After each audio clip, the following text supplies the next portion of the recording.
படுத்தி ஒரு 5 நிமிஷத்துல பயணம் வச்சுக்கிறேன் இன்ஷா அல்லாஹ். அருமநாயகம் ஸல்லல்லாஹு அலைஹி வஸல்லம் அவர்கள் சொன்ன ஹதீஸ் திருமதி ஷரீஃபில் நஸஈ இப்னு மாஜாஹ் முஸ்னத் அஹ்மத் அவர்கள் ஹஜ்ரத் அபூ ஹுரைரா ரலியல்லாஹு அன்ஹு அவர்கள் ரிவாயத் செய்கிறார்கள், ஸலாஸத்துன் 3 மனிதர்கள் ஹக்குன் அலல்லாஹி அவ்னு அவர்களுக்கு உதவி செய்வதை அல்லாஹ் தஆலா தன்மேல் கடமையாக ஆக்கி கொண்டார். கவனமாக கேளு, 5 நிமிஷமா கொஞ்சம் கவனம் இந்த பக்கம், அதுக்கு பின்னாடி நீங்கள் எந்த பக்கம் வேணால் கவனம் கொடுக்கலாம். ஸலாஸத்துன் 3 நபர்கள் ஹக்குன் அலல்லாஹி அல்லாஹ் தன்மேல் கடமையாக ஆக்கி கொண்டான். அவனும் அவர்களுக்கு உதவி செய்வதை அல்லாஹ் கடமையாக்கிட்டான். ஒன்று அல் முஜாஹிது ஃபீ சபீலில்லாஹ், அல்லாஹ்வுடைய பாதையில் ஜிஹாதுக்கு போகிறவர். இப்போ நம்ம போக முடியாது, போனால் விட மாட்டாங்க, அதனால் அது இப்போ இந்த ஜமானால விட்டுருங்க. வல் முகாத்திபுல்லதி யுரீதுல் அதா, ஒரு அடிமை விடுதலையாக விரும்புகிறார், எழுதி கொடுக்கப்பட்ட அடிமை, அதுவும் இந்த காலத்தில் இல்லை. ஆனால் 3வது ஒன்று கியாமத்து வரைக்கும் இருக்கு. 3வது சொன்னாங்க ஸல்லல்லாஹு அலைஹி வஸல்லம், அந்நாக்கிஹ் அல்லதி யுரீதுல் அஃபாஃப், பத்தினித்தனமாக இருக்க விரும்புகிற, அதற்காக திருமணம் செய்து கொள்ளக்கூடிய ஒரு மனிதர். இவருக்கு உதவுவதை அல்லாஹு தஆலா தன்மேல் கடமையாக ஆக்கி கொண்டான். அல்லாஹு அக்பர். இது சாதாரண விஷயமா? அல்லாஹ் தஆலாவே தன்மேல கடமையாக்கிட்டான். அப்படின்னு அர்த்தம் என்ன?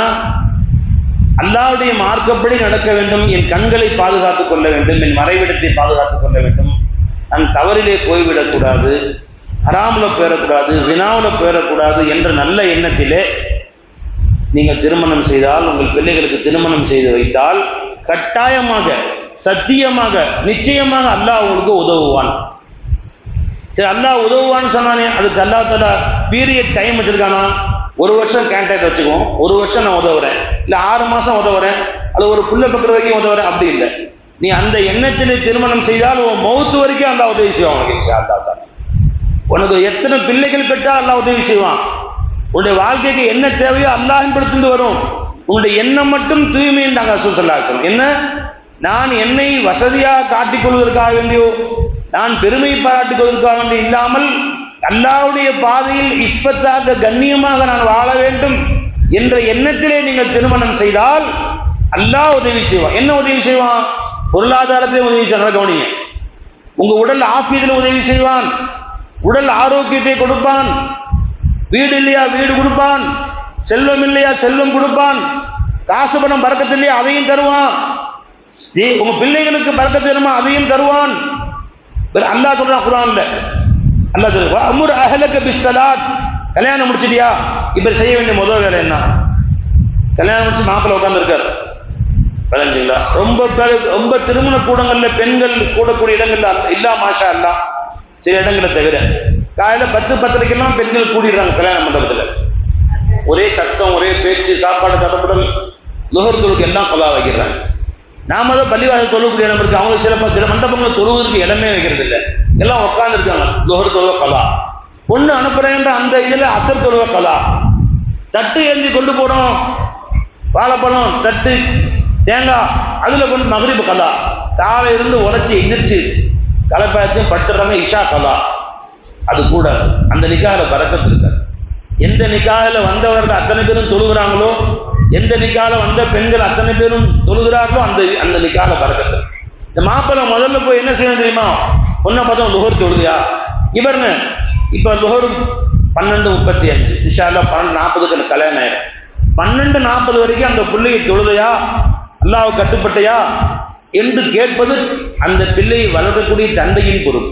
இப்ப அந்த புள்ள ஃபஜ்ர் தொழுகாம இருந்துச்சுன்னா அல்லாஹ் தஆலா அந்த புள்ளையும் தண்டிப்பான், அந்த புள்ளுடைய வாப்பாவும் தண்டிப்பான், அவங்க அம்மாவையும் தண்டிப்பான். எப்போ 12:40 கல்யாணம் ஆயிடுச்சுன்னா லுஹர் தொழு வந்துடும். இப்ப மாப்பிள்ளை வந்துட்டாரு, இவருடைய பொறுப்புல ஆயிடுச்சு. இப்ப அந்த பிள்ளை ஒருவேளை லுஹரை கலாவாக்கினால் அல்லாஹ் மாப்பிள்ளை காது திறந்து கேட்டுக்கிட்டோம், அசர கலாவாக்கினால் வாப்பா அம்மா கேட்க மாட்டான், புருஷனை கேட்பான் அல்லாஹ் தஆலா. அது எப்படி கலாவாக்க விட்ட நீ? அது எப்படி கலாவாக்க விட்ட நீ? அசர் எப்படி கலாவாச்சு, மகரிப் எப்படி கலாவாச்சு? அசரை தொழுது, மகரிப் தொழுது, இஷா தொழுது பெண்ணை நீ பார்த்தால் வாழ்க்கை பரக்கத்தா இருக்கும். கலாவாக்கி அல்லாஹ் மனசை வருத்தப்படுத்தி விட்டான்.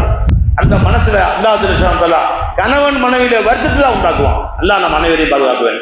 அந்த அல்லாஹ் சொல்கிறான் குர்ஆனிலே, உன் மனைவி நீ தொழுக சொல்லு, நீ தொழுகு, ரிஸ்க் எனக்கு நான் உனக்கு கேட்கல, நீ எனக்கு சாப்பாடு போடுன்னு கேட்கல, உனக்கும் உன் மனைவி மக்களுக்கும் நான் பொறுப்பேற்றுக் கொள்கிறேன், வாழ்வாங்கு நான் வாழ செய்கிறேன். உன் மனைவியை தொழுக சொல்லு, நீ என் தொழுகையில கரெக்டா இரு, நீ எனக்கு தர தேவையில்லை, நான் ரிசுக்கு தர்றையா, வாழ்வாங்க வாழ செய்றேன். ரொம்ப பேர் மட்டும்தான் அதுல கடை முந்தி மாதிரி இல்ல துவா செய்யுங்க, அது பையன் முந்தி மாதிரி இல்ல துவா செய்யுங்க, கொண்டாடி ஒரு பேச்சும் கேட்க மாட்டேங்கிறா துவா செய்யுங்க, அது நல்லா போயிட்டு இருந்த கடை நீ கீழே போயிட்டு துவா செய்யுங்க. நான் கேட்கிற முதல் தொழுதுங்களா? என்னாச்சு?